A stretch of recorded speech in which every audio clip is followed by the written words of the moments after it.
ถึง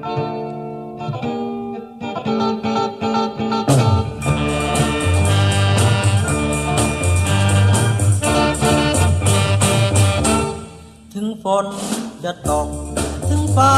จะร้องถ้าได้มาเห็นหน้าน้องแล้วพี่สบายสบายอยู่ใต้ฟ้าจะกลัวอะไรกับคน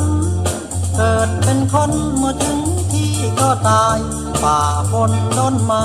ฝ่าอันตรายเปียกโชกทั้งกายเพราะอยากจะเห็นหน้าเธอ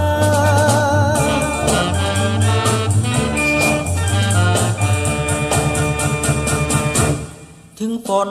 จะตกถึงฟ้าจะร้องทำไมได้เห็นหน้าน้องพี่ครั้งละเมอละเมอเข้าพรรษาบนฟ้าก็ครึ้มเมฆฝนตกเสียจนถนนน้ำน้องโปรดฝนพรำจำมาหาเธอแต่แล้วไม่เจอพี่แทบจะกินยาตาย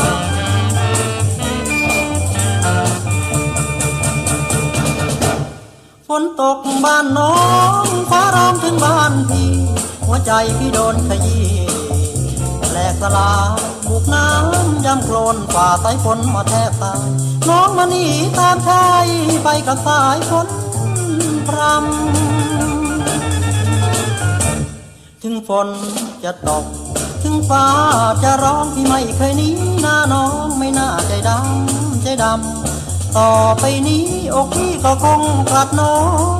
เฝ้าแต่มองฟ้าฟ้าเมื่อฝนพรำหน้าฝนทุกปีอกพี่ระกำเมื่อยามฝนพรำแล้วพี่จะเห็นหน้าใคร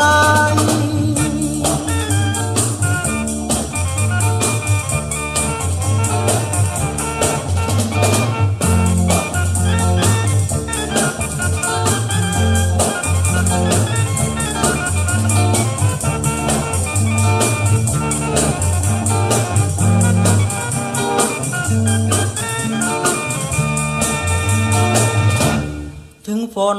จะตกถึงฟ้า